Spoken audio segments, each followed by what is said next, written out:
Welcome to Overgo World, making your life better through tech, vacations and other great things. Remember to subscribe so that you don't miss out on our latest videos. You're here with Jay and I have got here the BOOX Go Color 7. It may be called the Go Color 7, but it certainly is not going anywhere fast in my books. And I've got a picture of a Ferrari here. It is nowhere near as good as what that Ferrari should look like in real life. What we're going to be looking at in this video is what is the BOOX Go Color 7 like for reading magazines on this, because I really wanted to like this product. It's really small, it looks, it feels good in the hands, but it just doesn't cut the mustard. So what we're going to be doing is a side-by-side comparison between this and a few other products, so you can see why, if you are looking at shelling out around about 300 euros on this product, why you definitely should not. There are better products out there for you, and the technology unfortunately is not there yet for using a product like this for reading magazines. So we've got the Go Color 7 here. All we are looking at is how does this fare when you are viewing magazines on this product. So I'm using the Readly app, which you can download from the Google Play Store on the BOOX product, and we're going to see what kind of user experience is this, and we're going to compare it to the iPad. We're going to compare it to another BOOX black and white version to see which is the best device for viewing magazines. Check out our other video which shows my overall views on the Go Color 7 in terms of dimensions and everything else, and also we've got separate videos looking at the Go Color 7 in terms of the Kindle experience, in terms of viewing PDFs.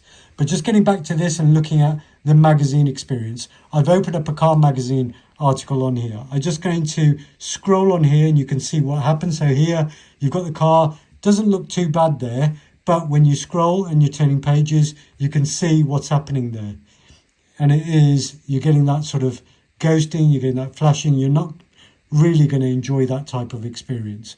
So if I go back to the initial page that I was actually on, and now that I've moved it a couple of pages, you might be able to see some of the ghosting which has already appeared.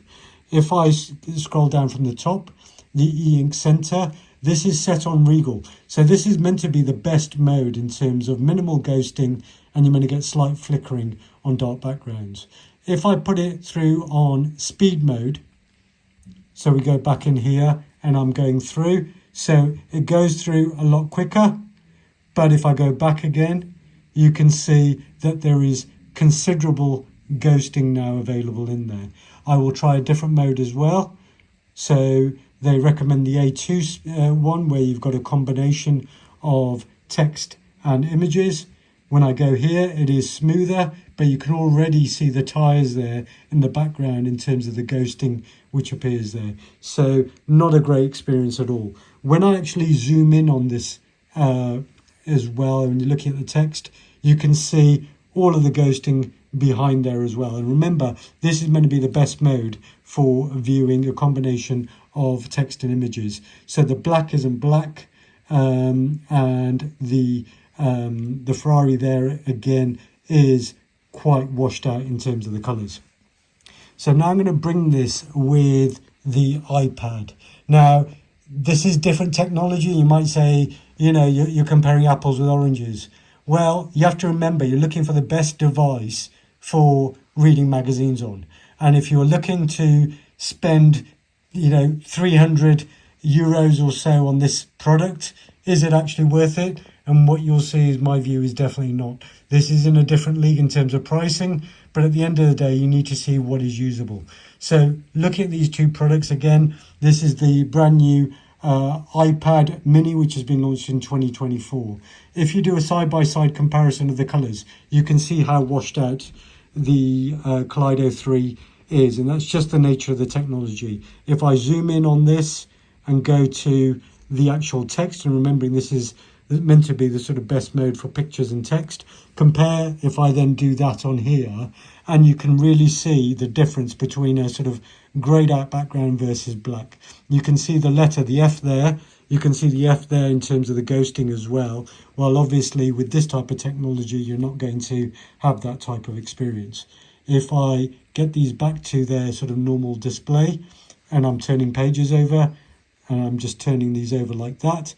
Again, you can see the difference there in terms of just your readability. You've got a complete mess here now in terms of ghosting which is in there.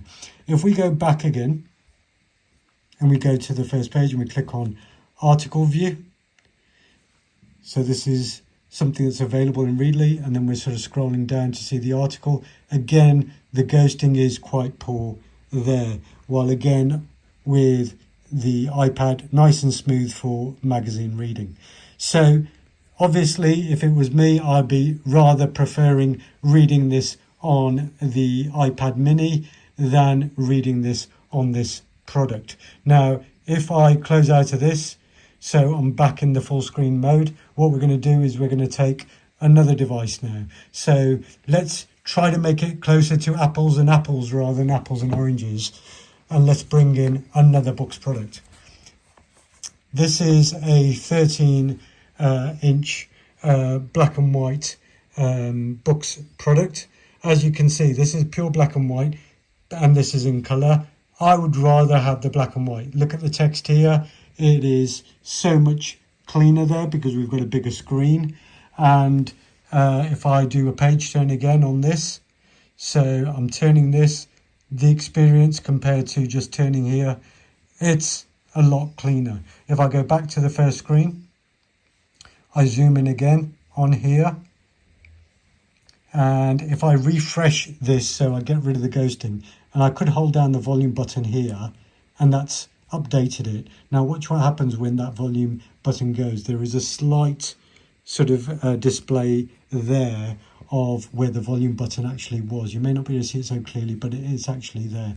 Now I've zoomed in on that. Let me go back onto the black and white, zoom in on this, and there you can see the text. So this just shows again why, if you're going to go with a BOOX product, you're probably better off going with a black and white device rather than a color one. If we have a look at where we've got the level set, the front light on this is set to quite a high level there, while here the front light is on absolutely zero. So that is quite remarkable that on the color product you've got to have the front light on full. The black and white product, it's on zero there. And if I just close out these menus and you have a look at that, that's what it is here. What happens if I turn the front light completely down on this product? Well, you've got this, and you can see all the ghosting behind there.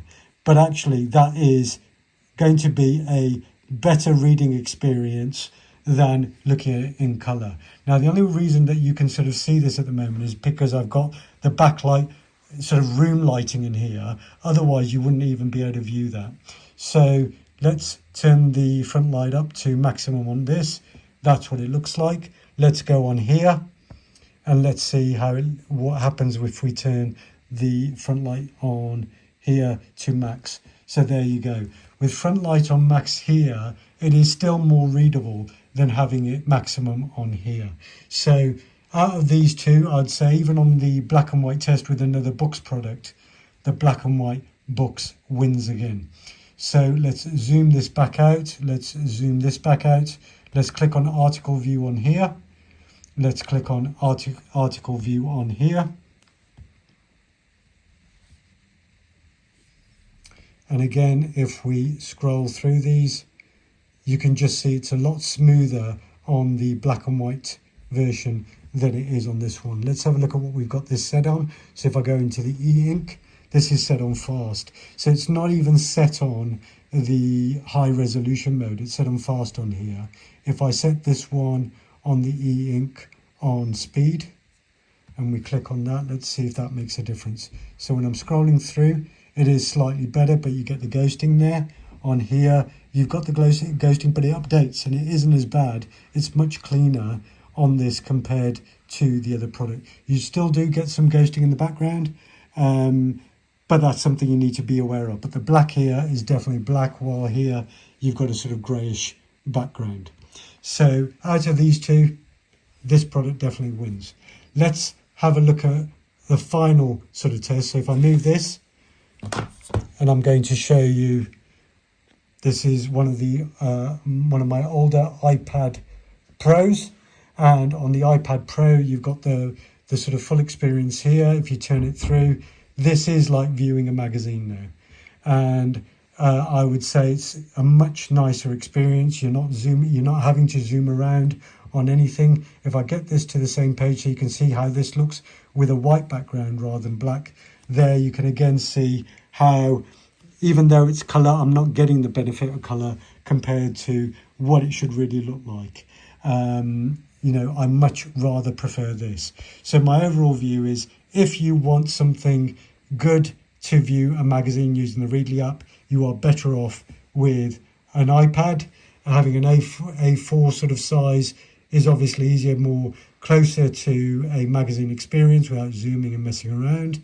If you want something more portable, I think the new iPad mini from 2024 is a winner, but I cannot recommend this at all for viewing magazines because, as I say, the experience is just not what you'd want. So zooming in, zooming out, then having all of the ghosting that you get with that, it just is not a natural experience for reading magazines. On the iPad, you know, it is seamless. When you're just sort of zooming in, you're looking at anything, decide whether you want to read an article, go into article view if you want to go into article view.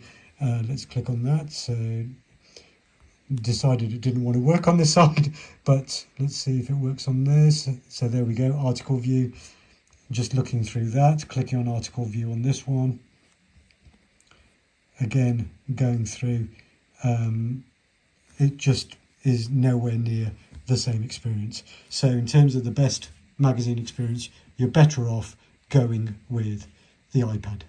We hope you enjoyed watching this, so please feel free to hit the like button and remember to subscribe for great upcoming videos. Thank you and see you next time.